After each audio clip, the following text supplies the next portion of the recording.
Bonjour et bienvenue sur notre antenne. Et ce matin, l'invité de la matinale est Nzha Mouane, pédiatre à l'hôpital des enfants au CHU Ibn Sina. Bonjour et bienvenue docteur. Oui, bonjour. Le ministère de la Santé vient de lancer en partenariat avec l'Initiative nationale pour le développement et l'UNICEF une campagne de sensibilisation sur la nutrition maternelle et infantile sous le slogan « Les 1000 premiers jours, la base d'un avenir meilleur ». Cette campagne est organisée du 24 juin au 24 juillet. Elle s'inscrit à la fois dans le cadre du programme national de nutrition et du mois de la parentalité positive. Cette campagne est-elle une première au Maroc ? Bon, c'est une campagne, on a l'habitude d'organiser, le ministère a l'habitude d'organiser les campagnes de nutrition de ce genre, mais c'est vrai que la thématique, elle est particulière cette année. Donc, on parle les 1000 premiers jours. Alors, les 1000 premiers jours, c'est quoi? En fait, on compte les 9 mois de la conception, donc c'est depuis la conception jusqu'à l'âge de 2 à 3 ans chez l'enfant. Et toute cette période est importante dans la vie dans notre vie en général, pas uniquement la vie de l'enfant, parce que elle conditionne tout notre avenir. Alors, pourquoi pour un avenir meilleur? Parce que si on regarde la population qui prend de l'âge et si on regarde actuellement la mortalité dans différents pays et ses causes, on voit que les causes sont en rapport avec ce qu'on appelle les MNT, les maladies non transmissibles, c'est-à-dire les maladies cardiovasculaires, c'est-à-dire le cancer et d'autres maladies non transmissibles, les accidents vasculaires cérébraux. Et on se rend compte que derrière ces maladies, il y a un facteur qui joue un rôle important, qui n'est pas le seul, mais ce facteur, c'est l'obésité et la surcharge pondérale. Et c'est quelque chose que, si on agit dessus, on va diminuer vraiment d'une façon importante, dans les 30 à 40%, l'incidence de ces pathologies. Alors, c'est là où la nutrition intervient, c'est qu'on a remarqué que notre nutrition de la conception au cours de ces 1000 premiers jours a un impact sur notre santé. C'est là où notre profil nutritionnel, en quelque sorte, se dessine. C'est là où, si à l'âge de 3 ans, on commence à évoluer vers le surpoids, il y a de grands risques pour que ce surpoids persiste par la suite ou apparaissent vers l'âge adulte. Et pareil, les facteurs d'intervention, en fait, et les facteurs de risque de certaines pathologies apparaissent très, très tôt dans notre vie et on voit ce risque apparaître plus tard quand on a 18 ans, quand on a 30 ans, quand on a même 50 ans ou 60 ans. Alors, c'est là où la nutrition intervient. Alors, la nutrition aussi bien maternelle, parce que la maman, c'est elle qui nourrit l'embryon, et puis les 3 premières années où finalement notre profil va se dessiner. Alors, quel voilà impact, par rapport à cette campagne. excusez-moi, quel impact justement les carences peuvent-elles avoir sur le développement cérébral et physique à cette période précise de la vie d'une personne ? Très bien. Alors, effectivement, j'ai parlé du risque de surcharge si la nutrition est déséquilibrée, notamment chez la maman ou chez l'enfant très tôt. Et il y a également les insuffisances. Donc, les insuffisances en vitamines, les insuffisances en minéraux. Alors, ces insuffisances, on prend certaines insuffisances. Si on prend, par exemple, le fer.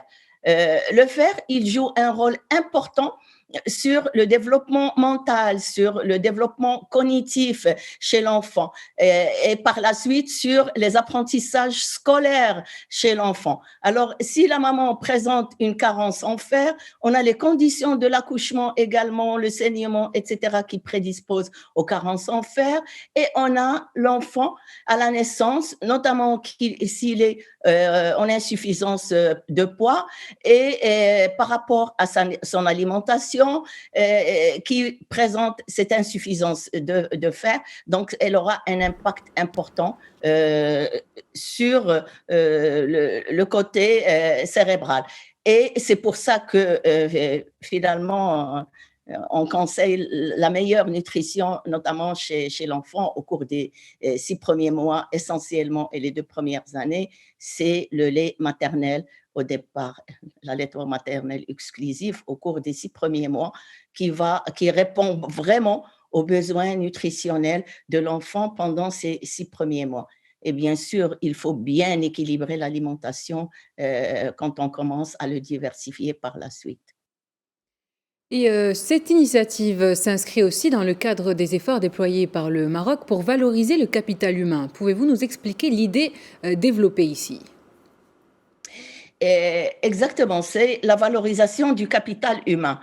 Et c'est toujours dans la relation avec la nutrition. Donc, si vous regardez une maman qui a de l'anémie ou la carence en fer, parce que la carence en fer peut se manifester par l'anémie, et on peut avoir la carence en fer sans avoir d'autres signes que la fatigue, la diminution de la productivité, la diminution de la capacité de travail, de la réflexion, de la capacité également sur le plan intellectuel. Donc, on voit que c'est une carence qui impacte justement, qui a un impact sur le développement humain. Quand on prend d'autres carences, parce qu'on parle la nutrition maman et enfant, prenez par exemple la carence en acide folique. Là, comment ça se manifeste? On a la maman qui est carencée, qui est en insuffisance, et on a des enfants qui naissent avec des malformations. Quand vous voyez ce qu'on appelle la malformation en bec de lièvre, donc les fentes labiales ou les fentes même au niveau du palais chez certains enfants à la naissance, ou bien des malformations au niveau du rachis, de sa colonne vertébrale et d'autres malformations. Donc, ce sont des malformations qu'on continue malheureusement à rencontrer chez certains enfants dès la naissance parce qu'elles apparaissent dans le bas âge et qui sont en rapport en grande partie avec cette insuffisance vitaminique qui est chez la maman et qui impacte donc le développement embryonnaire de l'enfant. Et puis, il y a également d'autres carences vraiment qui sont importantes pour le développement humain. Quand on prend, par exemple, d'une façon générale, la nutrition, quand vous prenez la vitamine D également, elle a montré justement son effet pendant cette pandémie. On parle beaucoup de la relation avec les déficits immunitaires et autres. Donc, la vitamine D, elle a un rôle également à jouer, pas uniquement sur l'os, mais également sur l'immunité. Donc, une alimentation qui apporte un niveau de vitamines, un niveau de minéraux, un niveau d'énergie approprié. Donc, il y a un impact également sur l'incidence des infections chez nos enfants. Nos enfants feront moins d'infections respiratoires, moins d'infections diarrhéiques et bien sûr, on sait que ce sont ces deux pathologies qui ont un impact important, qui continuent dans le monde à tuer des enfants malheureusement. Donc, c'est renforcer leur immunité, diminuer l'incidence des infections et diminuer la sévérité des infections. Donc, la nutrition a un impact important sur le développement humain. Bien sûr, un enfant qui fait moins d'infections, il ne va pas en mourir, heureusement, s'il en fait moins. Et puis également, la sévérité, elle est moindre, moins d'absentéisme scolaire. Et tout ça, on aura la chance d'avoir des enfants qui vont répondre au niveau que demande actuellement, bien sûr, notre monde, à ce niveau de développement, à ce niveau d'intelligence, à ce niveau de dynamisme, parce que, on le sait bien, un cerveau sain, c'est dans un corps sain. Et pour parler de cette campagne de sensibilisation, comment va-t-elle se déployer outre sur le créneau digital? Y aura-t-il des actions concrètes en direction des familles? Alors, le ministère de la Santé a l'habitude, justement, lors de ces campagnes, de s'adresser aussi bien aux familles, donc au niveau des centres de santé, des hôpitaux régionaux, au niveau également des universités par rapport à la formation, donc par rapport à la formation des étudiants, aussi bien des étudiants universitaires, au niveau des facultés de médecine, de pharmacie, et toutes les facultés, parce que là, c'est des thématiques, les facultés de sciences qui organisent également des campagnes et des événements à leurs étudiants.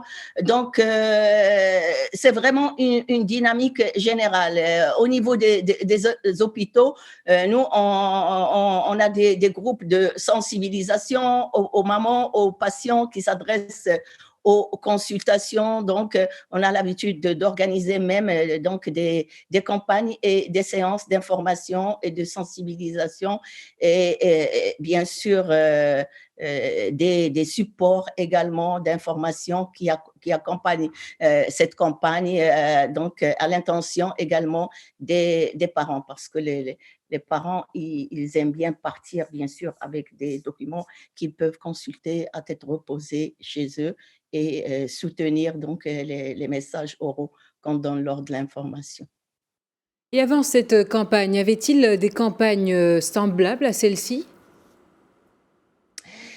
Alors, oui, dans le cadre justement de la nutrition, dans le cadre des programmes de lutte contre les carences en micronutriments, c'est-à-dire en vitamines et en oligo-éléments, dans le cadre de la journée nationale d'encouragement, de promotion de l'allaitement maternel, parce que tout se joue, en fait, comme on a dit, les 1000 premiers jours, tout se joue durant la conception et les 3 premières années. C'est là où il y a le développement mental de l'enfant, le développement physique et le développement immunitaire. Parce que on a l'impression que quand on va chez le médecin, ou quand on va pour la vaccination, on va prendre le poids, on va prendre la taille de l'enfant. Donc, les parents se concentrent sur le poids et la taille. Alors que le développement et le capital santé d'un individu et le développement de l'enfant en bas âge qui va impacter son avenir, on se focalise bien sûr sur le développement physique, mais le développement mental, c'est pour ça qu'on l'évalue. Est-ce que l'enfant s'assoit à l'âge approprié? Est-ce qu'il tient sa tête à l'âge approprié? Les mamans le savent quand ils observent l'enfant. Est-ce qu'il s'est mis debout à l'âge approprié? Il a marché à l'âge approprié? Tout ça, c'est le développement cérébral, c'est des signaux de développement cérébral quand c'est fait donc à l'âge approprié. Et également le développement immunitaire. Alors, une alimentation appropriée, quand on fait la campagne de promotion de l'allaitement maternel, c'est qu'on sait que les enfants qui sont allaités exclusivement au sein, notamment les 6 premiers mois, et chez qui on introduit une diversification alimentaire qui doit se faire également dans les règles. Donc, ne rien négliger comme apport chez l'enfant, et continuer justement cet apport lacté par le lait maternel, donc son développement immunitaire, donc par rapport aux infections et par rapport à leur impact. Donc, oui, le ministère, elle fait des campagnes de lutte contre les carences en micronutriments, la promotion de l'allaitement maternel. Actuellement, il y a la stratégie également de lutte contre les maladies non transmissibles dont j'ai parlé tout à l'heure, les MNT, ces maladies, parce qu'actuellement, on voit la situation par rapport aux infections, par rapport aux maladies infectieuses. Elle s'améliore d'une façon importante au Maroc parce qu'il y a l'hygiène, parce qu'il y a la vaccination. Et là, c'est un clin d'œil également aux campagnes nationales de vaccination que fait le ministère de la Santé et pour dire qu'on est toujours fiers dans les instances internationales quand on parle du pourcentage de notre couverture vaccinale au niveau du Maroc. On a le pourcentage le plus élevé parmi beaucoup de pays dans le monde. Notre pourcentage de vaccination, il dépasse largement, on est dans les 93, les 95% de couverture vaccinale.